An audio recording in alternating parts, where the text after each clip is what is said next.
बात कर रहे थे, अभी हम आपसे सवाल लेंगे संगीता गौतम जी। जैसा कि हमने देखा है कि इस समय जो आरक्षण को लेकर के जो अनुसूचित जाति अनुसूचित जनजाति को बाबा साहब डॉक्टर भीमराव अंबेडकर जी ने संविधान में विशेष प्रावधान दिया है रिजर्वेशन का, जिसको हम लोग साधारण बोलचाल की भाषा में आरक्षण कहते हैं।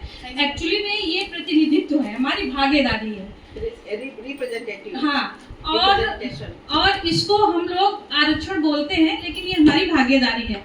इस पे हम चर्चा ये कर रहे हैं कि वो समाज या एक ऐसा वर्ग जिसे समाज से बहिष्कृत कर दिया गया, निकाल दिया गया, पृथक कर दिया गया, जिनको चारपाई पे नहीं बैठने दिया गया, जिनको कहते हैं मचिया पे नहीं बैठने दिया गया, जिनको नदी से पानी नहीं पीने दिया गया, जिनको शिक्षा से दूर रखा गया। यहाँ तक कि कहते हैं कि अगर कोई पंडित कोई कथा वाच रहा है तो उसको सुनने पर भी मनाही थी। तो ऐसे वर्ग के लोगों के लिए बाबा साहब डॉक्टर भीमराव अंबेडकर ने उनको कुछ विशेष प्रावधान किए, जिससे कि उनका विकास हो सके, वो एक मूल धारा में आ सके। इस वजह से इनको ये एक सहूलियत दी गई। अब आजकल क्या हो रहा है, ये आरक्षण तो जाति के आधार पर मिला है, लेकिन कुछ लोग इसको कहते हैं कि इसको आर्थिक आधार पे करना चाहिए।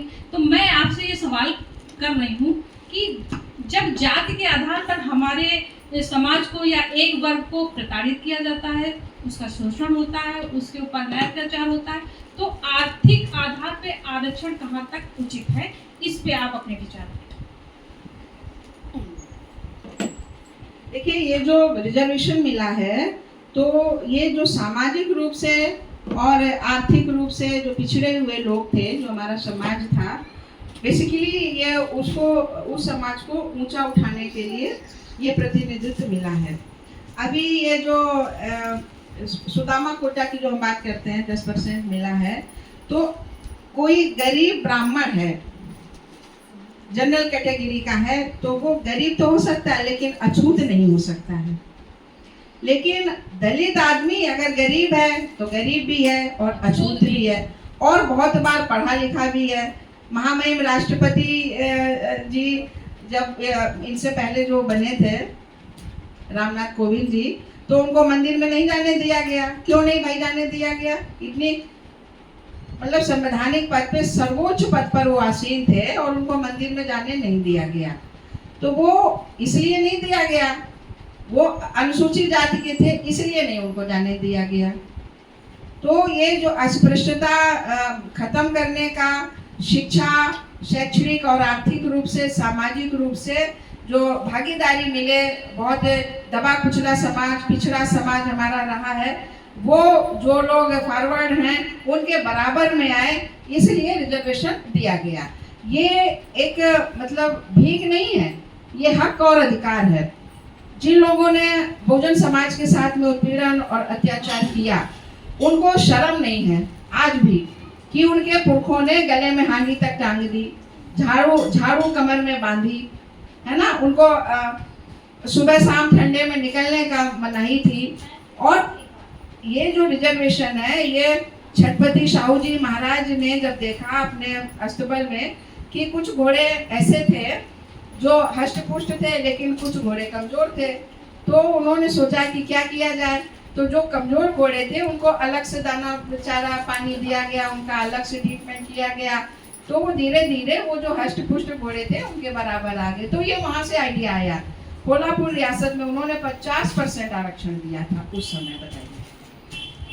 तो रिजर्वेशन का तो किसी को विरोध ही नहीं करना चाहिए। जो समाज समानता, करुणा और मैत्री पर जो विश्वास रखता है, वो रिजर्वेशन का विरोध कर ही नहीं सकता है। जी, आपसे मैं जानना चाहती हूँ, जैसा कि लोग कहते हैं कि 10 साल का जो है आरक्षण दिया गया था, बाबा साहब ने 10 साल के लिए आरक्षण दिया था, अब उसको हटा देना चाहिए।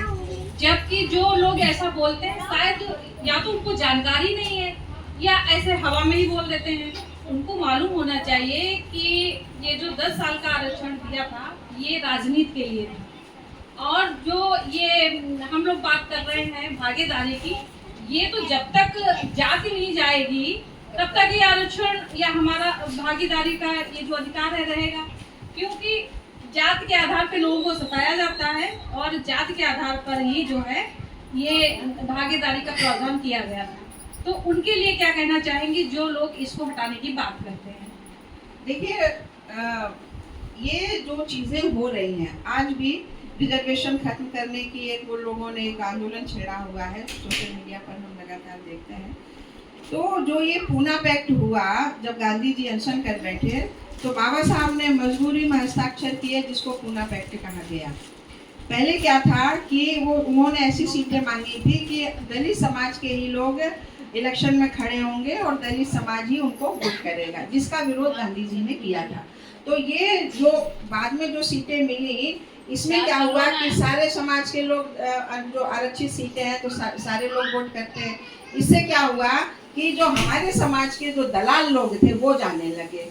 वो लोग जो मिशनरी हमारे समाज के लोग थे उनको पीछे करने के लिए जो चमचे और जो दलाल टाइप के लोग हमारे समाज में पैदा हो गए, ये हिंदुओं ने उनको आगे करके अपना उल्लू सीधा किया। इसलिए हमारा जो है अभी इतना सामाजिक रूप से उत्थान नहीं हुआ है जितना कि होना चाहिए। और ये रही बात है भाई, जात अगर देश में जाति है, आप जाति खत्म करने का तो आंदोलन करते नहीं हो, क्योंकि उसमें तो फायदा है। तो जातियां खत्म होंगी तभी आरक्षण खत्म होगा। इसका कोई मतलब कोई टाइम पीरियड नहीं है। ये जब तक देश में जाति रहेगी तब तक रिजर्वेशन रहेगा। ये पढ़ाई लिखाई, नौकरी, स्वाभिमान के लिए ये रिजर्वेशन मिला हुआ है। और ये जो राजनीतिक जो आरक्षण मिला था, ये 10 साल के लिए मिला था, लेकिन इसको वो लोग आगे बढ़ाते रहते हैं, क्योंकि इससे हमारे समाज के दलालों को दलाल पैदा होते हैं। मानव काशीराम साहब की वो जो चमचा युग है, उसको पढ़ने से पता चलता है कि कैसे हमारे समाज में दलाल पैदा हो गए हैं। और ये दलाल ही हैं कि इतनी घटनाएं हो जा रही है, सामूहिक हत्याएं, बलात्कार हो जा रहे हैं, और ये दलाल आवाज नहीं उठा रहे हैं विधानसभा में और पार्लियामेंट में। तो इसे हम ऐसा भी कह सकते हैं, जब पूना पैक्ट पे बाबा साहब डॉक्टर भीमराव अम्बेडकर जी ने एक समझौता किया, तो समझौता होते ही वहीं से ये दलाल पैदा होना शुरू हो गए। शायद इसी को बाबा साहब ने बहुत ही मजबूरी में हमारे लोगों के साथ में मारकाट शुरू हो गई थी, है ना। तो उन्होंने देखा कि जब हमारा समाज ही नहीं रहेगा तो हम ऐसे प्रतिनिधित्व का हम क्या करेंगे। तो उन्होंने उनको मजबूरी में हस्ताक्षर करने पड़े। पूना पैक्ट वही के नाम से प्रसिद्ध है।